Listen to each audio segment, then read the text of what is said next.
Every year in the city of Milwaukee, a number of buildings are demolished. They range from commercial structures like this former store to homes and garages. Generally, they've been heavily damaged by fire or vandalism, or become so deteriorated that they are a blight on the neighborhood. Complaints about blighted properties come to the city from a number of sources. A lot of them come through just citizens, people that live in the neighborhood, and see a house nearby that is become vacant, recently vacant, or is getting vandalized. Complaints will be either phoned directly to us, or they may complain directly to their alderman, and then that complaint gets forwarded to our department. We get referrals from the other inspectional departments within BI, from code enforcement inspectors, from electrical and plumbing inspectors. There's also fire damage buildings. We receive all copies of fire damage reports from everything from just simple stove fires to entire buildings being burned down. How often is a building marked for demolition? The city reports that in 1995, 346 buildings were razed by condemnation, nearly 70% of them residential dwellings.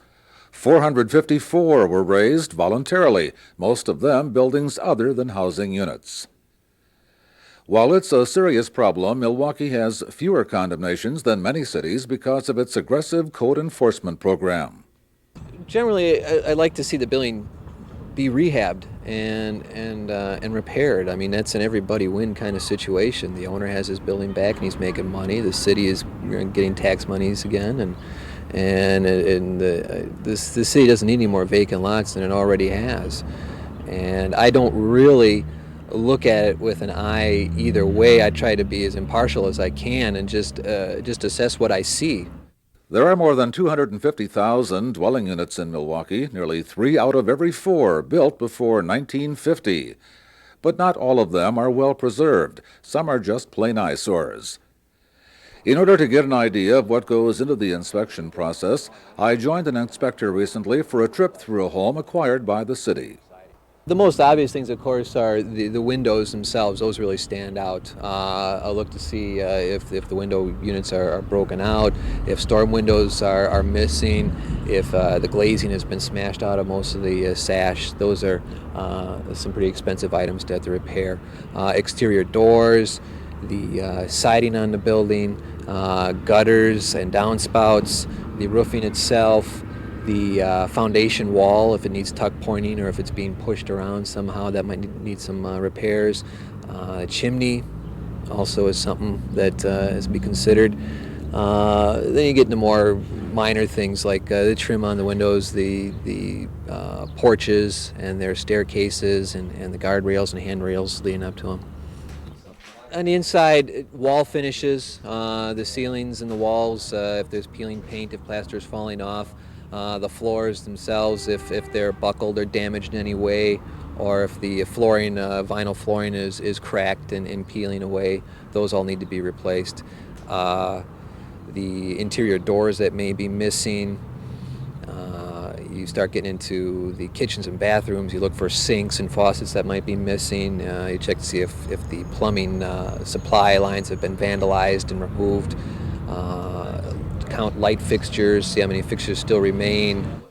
Wisconsin law gives some guidelines as to when razing can occur. A building can be considered condemnable and unreasonable to repair if it has damages in excess of 50% of its assessed value. Actually, at that point, if I look at a building and find that the damages are right around that point, maybe a little bit over, at that point, we might be willing to be a bit more apt to deal with the owner as far as trying to work out some sort of restoration on the building. It's when you start reaching 100% or more of its assessed value and damages, then those are the ones that we pursue more aggressively as far as actually bringing the building down and demolishing it. Like the city, people who live in neighborhoods with abandoned, boarded up, and vandalized buildings also want to preserve as much housing stock as possible. One project called Neighborhood Involvement in Building Code Enforcement involves more than 20 community and neighborhood groups. What we do is identify the houses that just need work on so we could notify residents or homeowners on what's going on with their property so they could come and do some rehab to it. And after they don't contact me within a couple of weeks, I contact them back with a second phone call. And if I have no contact still, I refer that property to building inspection. Same with the worst to the worst or the border homes, we automatically get those to building inspection so we can see if we can get those homes rehabbed or either condemned. The community groups have covered about 2,000 city blocks conducting volunteer housing inspections. Volunteers like Angelia Lacey, a renter, and Elizabeth McWilliams, a homeowner in the Midtown neighborhood. Here these is homes, and some of them is nice looking homes, and they just run down. I mean, they just run down. The landlord is like, I don't care about these properties. I don't care about the people in the community that have to live in these houses and then to pay to live in these houses. You know, and that makes me angry. Angelia has turned her anger into a positive action by joining in the housing surveys. She simply wants to see homes improved and the community a better place in which to live. As you can see, the conditions that the houses are in due to the landlord's negligence to fix their houses, and there's children living in the houses and they running around in the community. So what we basically doing, not so much is to get the landlords in trouble, just to help them to fix their homes. The volunteer home surveys have been effective, resulting in increased code compliance with a minimum of government involvement. Preliminary figures indicate 50 to 70% of the properties inspected by the community groups are improved and repaired as a result. John Wallace, a retired homeowner in the Midtown area, says a more livable neighborhood is especially important for children. Well, first I'm involved because communities should be, more than anything else, places, safe, secure places for children to grow up in. Affordable housing is the first step in stabilizing a community a community should be here for children before it's for anybody else. And this is where we should be coming from, is finding a way to get every building out here rehabbed into the home, into the hands of somebody that wants to live in this community. And there are a lot of us. Right now we have a lot of homeless people here in the city of Milwaukee, so we really do prefer them getting fixed up. And that's what I do, is give these homeowners resources. I don't call them and tell them your house is going to be condemned. I let them know the resources available to help them rehab their house. During 1997, the Building Inspection Department intends to continue the exterior maintenance surveys of targeted neighborhoods and expedite the raising of unsafe and blighted structures. But what city officials really want is to see property owners extend the life of structures that can be repaired. The best thing I can say is just keep your buildings in good repair and don't let them get to this point. That's the smartest thing, because the cost of demolition is always charged to the owner.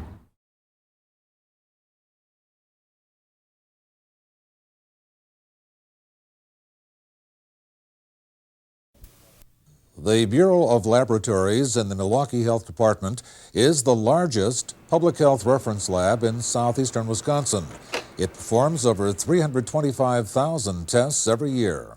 Many people say we're the best kept secret in the health department and perhaps the city. People don't realize we have a laboratory here that services the health department and the city and what we do and why we're here. The public health lab serves two primary roles. It provides food, water, communicable disease, and other tests, and is a reference and clinical lab offering fee-for-service testing. It dates to 1874. Whether it's, for example, originally identifying in 1896 300 people ill with tainted milk, or in the pre-vaccine era with working with the public health nurses on issues of diphtheria and polio, The laboratory's been a key part of that, and today we have new diseases such as HIV and AIDS. Pertussis or whooping cough has not gone away. It's making somewhat of a comeback. Severe cases of strep, the well-publicized E. coli food poisoning, we also occasionally see some of that in Milwaukee. And we work with the food inspectors and the nurses on these issues. They do the testing to enforce city codes and state statutes and promote consumer safety, and we assist them in the laboratory with those issues. Public and private labs differ in a number of ways. Public labs focus on public health issues. They'll take on testing not profitable for private labs, look at patterns of illness and prevention. The focus of a private lab is usually on acute care issues and may look only at the impact on a single patient. Other issues are virus typing. It's typically not of interest for the physician to know, well, what type of virus is it? If it's an influenza virus, great, that's all I need to know. Well, by typing these types of organisms, we can look at trends, surveillance, figure out when diseases are coming and going, and our epidemiologist and medical director can then make public health policy based on these sorts of findings. Our annual outbreaks of flu and the common cold are among the viral diseases studied by the virology section, one of 3 divisions in the public health lab. Local reports go to national and state officials and are delivered in a bi-weekly newsletter to local doctors, clinics, and hospitals.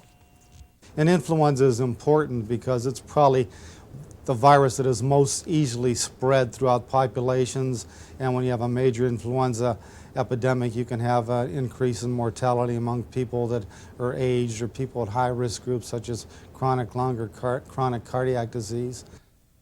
Dr. Sedmak says it's important to have a good virus surveillance system. The lab has partnerships with many groups in the community, such as Marquette University. Dr. Harold Dobbs and I started a system over there probably in about 1972. And a lot of the times we report influenza in Milwaukee, the first cases are in Marquette students, and that's not because they're any more at risk than anyone else, but we're looking for them in Marquette University students. So where you look is where you find it first. It's nice to have a handle on what's actually in the community so that you can have feedback to various organizations, what might be the potential. And we also have the capability to diagnose that if they suspect something, they can have throat swabs taken or stool specimens sent them over so we can actually find out what the problem is. The second division is the microbiology lab, which tests for bacterial or parasitic illnesses, including routine testing of the city's public water supply. This lab also tests for tuberculosis, whooping cough, salmonella, and checks on the foods you eat. Dairy products, milk, and any other eatable from the restaurants, and we test them on a regular basis, which tells us that these consumable items have been prepared under sanitary conditions, and they have been preserved under, or they have been kept or stored under sanitary conditions, and they have been served to the consumer under sanitary conditions. Dr. Singh says the public lab can provide a more accurate picture of diseases at the local level. As an example, federal figures put the incidence of tuberculosis in Wisconsin below the national average. If you look at the statistics from a different angle, the case rate in the city of Milwaukee is 5 to 6 per 100,000, which is far above the target value of the national level, that is 3.5. So this is how local health department focuses and intervene disease at the local level rather than somebody looking at a broader picture. This is how I'm convinced that local health departments play a very important and significant role in the control and well-being of our community. The third division of the lab is chemistry. A major area of concern for these scientists is lead poisoning. For the year of 1996, the laboratory here in Milwaukee actually identified over 800 new cases of poisoning by the lead. For many years, the approach has been to identify lead-poisoned children and prevent additional problems. A federal grant is helping Milwaukee become more proactive in dealing with lead abatement. The more recent approach would be to take measures that will prevent childhood lead poisoning. The chemistry lab also does blood alcohol, environmental and consumer protection testing, including checking such things as the amount of fat in hamburger. With its focus on public health issues, the city laboratory is eliminating some tests that are also commonly performed in the private sector, but it still does some testing for private labs. We address such public health issues as whooping cough and certain virus studies, but we do bill for a fee that 10 to 15% of our testing that's not for the health department. And since 1989, we've been able to return $2 million to the city in revenues through the end of 1996. Lab scientists and technicians say something would be missing from the healthcare system without a local public health lab to monitor the public health and safety.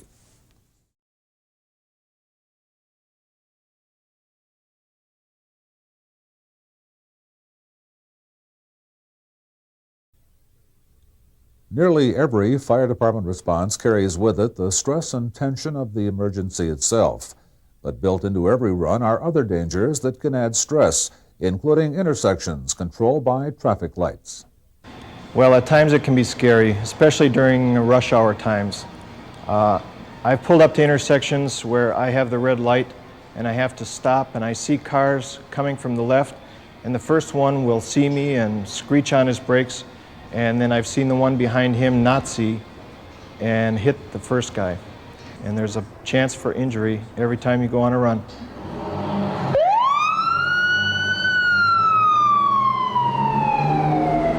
In order to make the run safer for firefighters and citizens and improve response time, the city is installing a preemption system at controlled intersections along primary response routes. Its official name is the Opticom Priority Control System from 3M. It allows emergency vehicles to control traffic lights so passage through the intersection will always occur during a green light. Those who drive the fire vehicles have grown to appreciate it, especially when they don't have it. When their apparatus is sent to the shop for repair, or if it's out of service for any reason, and then they're without it. When they're without Opticom, then you really hear about it, because they're used to having the luxury of responding with green lights. The traffic signal preemption system consists of three components. A high-energy light emitter saturates an intersection with a controlled and shaped pattern of visible and infrared light. A detector translates the optical energy into an electrical impulse. And a phase selector instructs the signal to hold to an existing green or more quickly cycle from red to green. Sent approximately 1/3 of a mile ahead of the vehicle, the optical system provides a green light intersection by intersection. Right now there's approximately 50 intersections that Opticom has been made fully operational at. There are a number of others that are in process of being made fully operational. There might be one component that's missing, the cabling, the detectors. It is our hope within the 10-year program to install approximately 350 to 400 intersections at a rate of approximately 40 per year. To ordinary traffic, the situation appears normal. Conflict is minimized since the green light allows traffic flowing in the direction of emergency travel to pull through and clear without incident. Cross traffic is naturally halted by their red light, and pedestrians have time to clear the walkway. What will happen is the walk light that is on at the time will be immediately terminated. But then a normal, what we call flashing don't walk, or pedestrian clearance will be provided to make sure that that pedestrian can safely clear from curb to curb before the light goes green for the fire vehicle. So a pedestrian should not be caught by surprise in the middle of an intersection. It's a big advantage. It's a real big advantage. Whenever we come up to an intersection with the Opticom, the traffic signal senses us and gives us the green light. Without the Opticom It's a matter of coming to a stop at every red light. But with the Opticom, it's timed pretty good that we don't have to, we can just keep on a steady pace. It lowers our response time probably 30 seconds on every response. Lights return to their normal pre-programmed pattern shortly after the emergency vehicle passes, generally within 1 to 3 minutes. Firefighters say Opticom will be a big help to fire stations along streets that now have more traffic because of I-94 reconstruction. Opticom, as far as will be effective in houses like this along the corridor. It'll help us get to our scenes with the expected heavy traffic that's going to be coming. Congestion is always a problem, and firefighters would like to remind you that with or without the Opticom system, they have the right-of-way and a new state law to help enforce it. And this law, what it did is gave the fire vehicles the authority to take down license numbers of people that don't yield the right-of-way to fire apparatus, which is also on the way to a run or even backing in the quarters.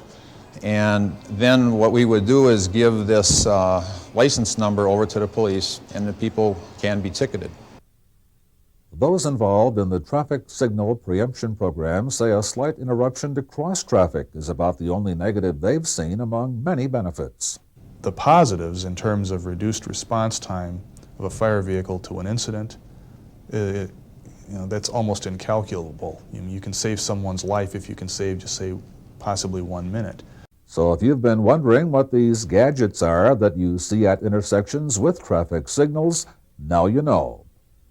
Opticom is not a substitute for the good judgment and defensive driving skills of a fire truck operator, but it does make the 911 emergency trip easier and safer while providing a rapid, smooth response, which is, after all, the purpose of 911.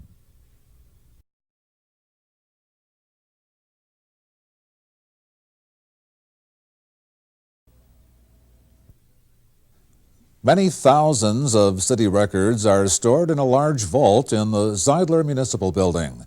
It's one of several locations for official records. The exact number isn't known. Paperwork here is measured not by numbers of documents, but in cubic feet, about 15,000 cubic feet. Shortly after World War II, government realized records were starting to stockpile. Government employees were reluctant to throw anything away. And so it got to the point where they had accumulated to such an extent that something needed to be done. And so the state legislature set up a Records and Forms Board to give communities some guidelines on what to preserve, how to care for it, and how long to keep it.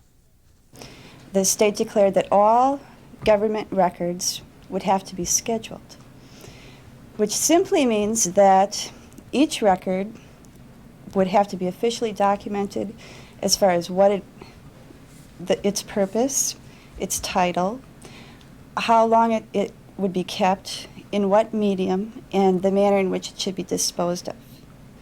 The city of Milwaukee established its own records management program in 1956. You'll find the City Records Center in the lower level of the Zeidler Municipal Building. Documents range from the ordinary, things like employee time cards, and the historic, such as original drawings of City Hall and colorful hand-drawn plat books of early Milwaukee neighborhoods. In this room is our main room where we have our computer and our software for the vault. It tells us where everything is and when it's time for destruction, retention schedules, and that. In the back is our vault, which holds the 15,000 cubic feet. Again, that's all in retention schedule, and when the time comes up for disposal, the computer prints out a list and tells me how those are to be destroyed by either scrapping and then recycled after that, or shredding and then recycled. Then behind me is a camera room where we have two cameras. The larger cameras, the 35 millimeter, those are again for engineering drawings or building plans.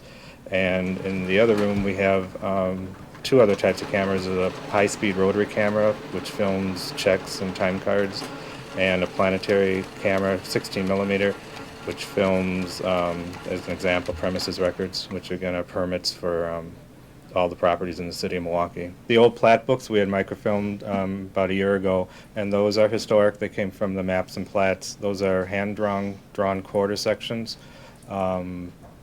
And we do a lot of filming of premises records, which is from building inspection. Those are permits on the property. We are also right now in the process of filming historically the old tax rolls from 1846 to 1958. Transferring paper to film not only preserves these records of the past, but makes it easier for the public to access them. The average tax roll book weighs about 80 pounds. 2 or 3 of them will fit on a much smaller and more manageable film reel. When it comes to tax records and deeds and plat maps and things of that nature, citizens as well as the government have certain rights to property. And that's really why we need to keep the records, to establish who has rights to what. The Record Center was primarily designed to serve city departments, but the materials are available to the public by stopping in at the municipal building or calling 286-3393. The vast majority are records that have been judged necessary for legal purposes. On average, they're kept 7 years. Most of the records in the last couple of years we've been moving towards shorter retention periods just because of the growth of records. And so you see a lot of routine records being discarded after 3 and 4 years. But we do have records that for legal reasons or for auditing purposes need to be kept longer periods of time. In an effort to make many of the historic records more available to the public, the city is establishing another permanent city archives at the Central Library. It's estimated that about 85% of city records are still in paper form. In the future, up to 75% of all records may be saved electronically.